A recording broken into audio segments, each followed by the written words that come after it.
You're about to do something that could destroy everything good God has planned for you, and the crazy part, you think you're being faithful by doing it. Listen to me carefully. There are some things God whispers to your heart that He never intended for you to announce to the world. Some dreams He plants in your spirit, some promises He speaks over your life, some breakthroughs He's preparing. They're meant to stay between you and Him, at least for now. But we live in a culture that says share everything, post the vision board, announce the business launch, tell everyone about the relationship you're praying for, broadcast every prophetic word you receive, and then we wonder why our harvest keeps getting delayed, why doors keep slamming shut, why people keep discouraging us. Here's what I've learned the hard way. When God gives you a promise, the enemy immediately starts looking for ways to kill it before it's born. And sometimes He uses the very people you thought would celebrate with you. Think about it. When God told Abraham He'd be the father of nations, Abraham was 75 years old with no children. Can you imagine if he'd run around telling everyone, "Hey, God's gonna make me the father of nations"? They would have laughed him right out of town, called him delusional, planted seeds of doubt so deep he might have given up. But Abraham kept it between him and God. He held that promise close, protected it, nurtured it in silence, and look what happened.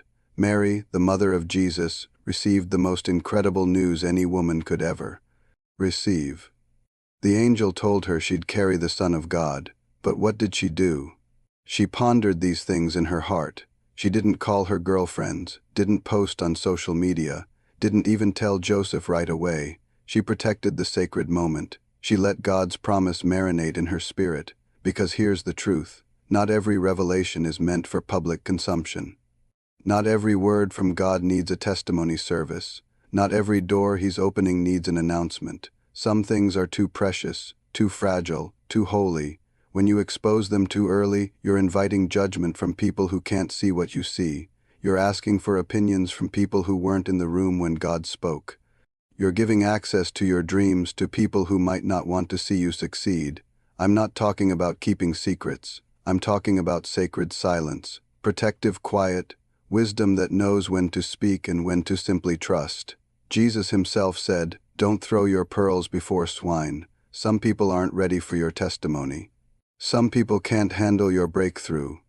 Some people will try to convince you that what God promised isn't real. So you stay quiet. You work in silence. You let your results do the talking. You pray harder than you post. You trust deeper than you tweet.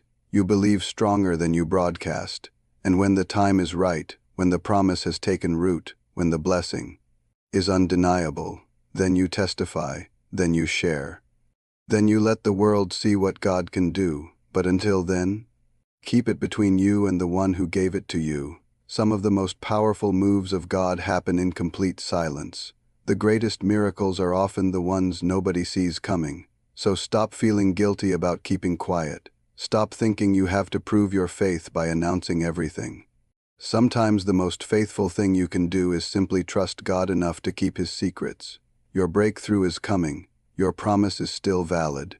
Your harvest is still on the way. But maybe, just maybe, it's time to stop talking about it and start walking in it. In silence, in faith, in perfect trust that God's timing is always perfect.